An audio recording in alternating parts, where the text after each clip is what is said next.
आइए सीधा आज की इस ऐतिहासिक पड़ताल में चलते हैं। आज हम इतिहास के सबसे अमीर और ताकतवर राजवंशों में से एक मुगलों के उस पतन की कहानी खंगालने वाले हैं जो सच में रोंगटे खड़े कर देती है। हम सिर्फ एक साम्राज्य के खात्मे की बात नहीं कर रहे हैं, बल्कि ये देखने वाले हैं कि कैसे एक पूरी की पूरी शाही पहचान को बेहद चालाकी से, सिस्टमैटिक तरीके से बिल्कुल मिटा दिया गया। तो चलिए इसे गहराई से समझते हैं। जरा सोचिए, सिर्फ 5 रुपए। जी हाँ, साल 1920 का एक ब्रिटिश दस्तावेज है जिसे पॉलिटिकल प्रिजनर्स लिस्ट कहा जाता था, और उसमें एक ऐसी एंट्री है जो आपको हैरान कर देगी। मिर्जा अब्बास, ये कोई आम इंसान नहीं थे, ये सीधे सम्राट अकबर के वंशज थे। और इस लिस्ट के मुताबिक 60 साल के इस शाही वंशज की मासिक पेंशन थी मात्र 5 रुपए। मतलब जिस इंसान की रगों में भारत पर राज करने वाले मुगलों का खून दौड़ रहा था, वो दिल्ली की सड़कों पर सिर्फ 5 रुपए के लिए मिट्टी ढोने वाले मजदूर की तरह काम कर रहा था। है ना चौंकाने वाला? और यहीं से हमारी आज की इस पड़ताल का सबसे बड़ा सवाल पैदा होता है। आखिर वो परिवार जिसके पास बेहिसाब दौलत और ताकत थी, वो इतनी खौफनाक और हताश कर देने वाली गरीबी में कैसे पहुंच गया? लाल किले के उन आलीशान महलों से लेकर सड़कों पर मजदूरी करने तक का सफर, ये कोई इत्तेफाक बिल्कुल नहीं था। इसके पीछे एक बहुत गहरी साजिश थी। तो चलिए इस रहस्य की परतें खोलते हैं। इस कहानी की शुरुआत होती है 1857 से, ताज के पतन का वो साल जिसने सब कुछ बदल कर रख दिया। अब जरा इस टाइमलाइन पर गौर कीजिए। ये साफ साफ दिखाती है कि औपनिवेशिक ताकतों ने कितनी तेजी से एक सदियों पुराने साम्राज्य का नामो निशान मिटा दिया। देखिए, 1857 में विद्रोह होता है। 1858 में अंतिम मुगल बादशाह को रंगून निर्वासित कर दिया जाता है। फिर 1862 में उनकी बहुत ही सीक्रेट तरीके से मौत और दफन। और फास्ट फॉरवर्ड करें 1920 तक, तो उनके बचे खुचे वंशज बस एक राजनीतिक कैदी बनकर रह जाते हैं। ये दिखाता है कि ये पतन कितनी तेजी से और कितने सुनियोजित तरीके से किया गया था। अब देखते हैं कि दिल्ली से निकाले जाने के बाद, यानी निर्वासन के दौरान, इस परिवार ने असल में कितनी भयंकर गरीबी झेली। ये तुलना देखिए, ये मुगलों की बदली हुई किस्मत का बहुत ही क्रूर सच दिखाती है। 7 अक्टूबर 1858 को जब दिल्ली से शाही काफिला निकलता है, तो उसमें 31 लोग हैं।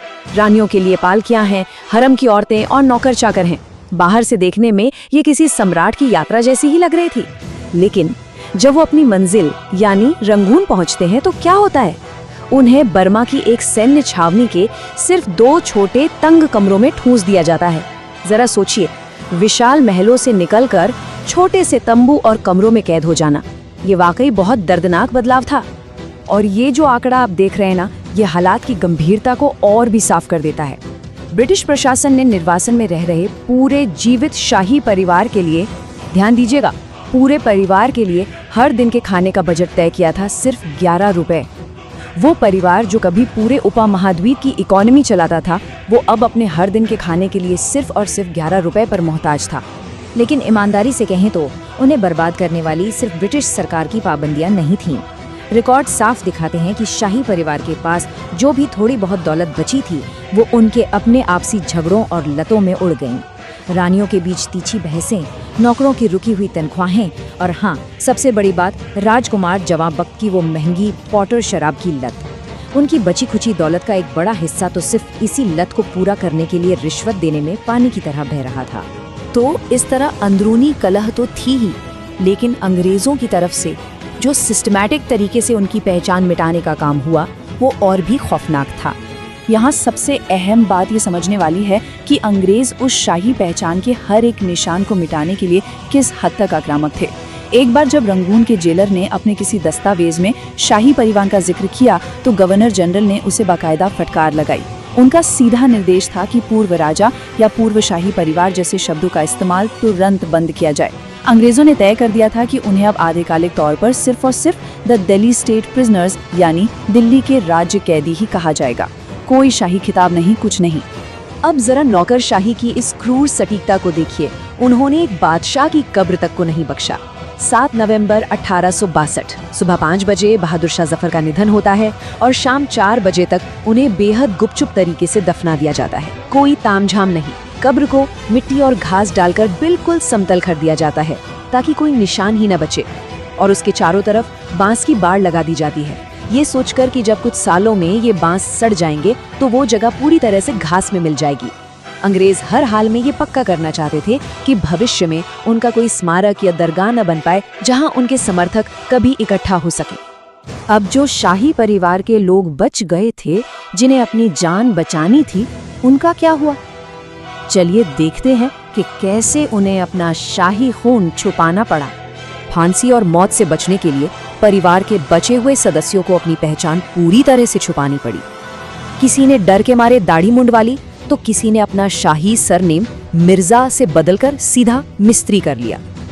जरा सोचिए, जो कल तक महलों में थे वो रातों रात किसान और ऊंट चराने वाले बन गए। रिकॉर्ड्स में यहाँ तक लिखा है कि कुछ राजकुमारों को दिन के उजाले में भीख मांगने में भी इतनी शर्म आती थी कि कहीं कोई पुराना जानकार पहचान कर सलाम न कर दे, इसलिए वो सिर्फ रात के अंधेरे में ही भीख मांगते थे। अपनी शाही पहचान को पूरी तरह से भूलकर उन्हें मजदूर वर्ग के एक गुमनाम अंधेरे में धकेल दिया गया था। इसी बीच इतिहास के पन्नों में एक बड़ा दिलचस्प मोड़ आता है। 1940 के दशक में नेताजी सुभाष चंद्र बोस ने बर्मा में मुगलों के इन बचे हुए वंशजों को ढूंढना शुरू किया। अब ये कोई साधारण हमदर्दी नहीं थी, बल्कि एक सोची समझी भू राजनीतिक रणनीति थी। नेताजी को लगता था कि ये वंशज ब्रिटिश औपनिवेशिक सत्ता के खिलाफ एक बहुत ही शक्तिशाली प्रतीक बन सकते हैं। उन्होंने रंगून में जाकर जफर की कब्र का दौरा भी किया और कुछ जीवित वंशजों को आर्थिक मदद भी दी। है ना कमाल का ऐतिहासिक तथ्य? तो चलिए अब इस पड़ताल को 20वीं और 21वीं सदी में लेकर आते हैं और देखते हैं कि आज के दौर में इन शाही वंशजों की क्या स्थिति है। अब ये जो आंकड़े हैं ये सच में सोचने पर मजबूर कर देते हैं। इसमें समय के साथ शाही वैल्यू का पतन देखिए। 1900 की शुरुआत में जफर के पोते जमशेद बख्त को 450 रुपए मिलते थे। फिर उनके बेटे बेदार बख्त का दौर आया तो ब्रिटिश हुकूमत ने उन्हें शुरू में सिर्फ 16 रुपए की पेंशन दी। और अगर हम आज की बात करें तो आधुनिक समय में कानूनी वंशज सुल्ताना बेगम को सरकार से सिर्फ 6000 रुपए महीने की पेंशन मिलती है। एक के बाद एक सरकारों में जो ये नाम मात्र की पेंशन दी है वो दरअसल उस शाही रुतबे के पूरी तरह से खत्म होने का एक जीता जागता सबूत है। और हाँ, ऐसा नहीं है कि उन्होंने हार मान ली थी। कानूनी लड़ाइयाँ तो हाल तक चलती रहीं। लेकिन अभी 2025 में भारत के सुप्रीम कोर्ट ने सुल्ताना बेगम की उस याचिका को पूरी तरह से खारिज कर दिया, जिसमें उन्होंने अपने पूर्वजों की संपत्ति यानी लाल किले पर मालिकाना हक का दावा किया था। आज मुगलों के ये वंशज हावड़ा के एक मजदूर बस्ती में रहती हैं और सच कहें तो इस अदालती फैसले के साथ ही पुरानी शाही संपत्तियों पर किसी भी कानूनी दावे का हमेशा के लिए अंत हो गया। तो हमारी आज की इस पड़ताल के खत्म होने पर एक बहुत बड़ा सवाल जहन में आता है। जिस तरह से एक पूरी की पूरी मुगल विरासत को बिना नाम की कब्रों में, मिटाई गई पहचानों में और भयानक गरीबी में दफना दिया गया, क्या वो एक औपनिवेशिक रणनीति की सबसे बड़ी और अंतिम जीत थी? ये कहानी हमें याद दिलाती है कि बड़े बड़े साम्राज्य कितने नाजुक हो सकते हैं और कैसे एक व्यवस्था और नौकरशाही मिलकर एक पूरी शाही पहचान को हमेशा के लिए मिटा सकती है। इस बारे में आपका क्या सोचना है? खैर, हमारी आज की इस पड़ताल में बस इतना ही।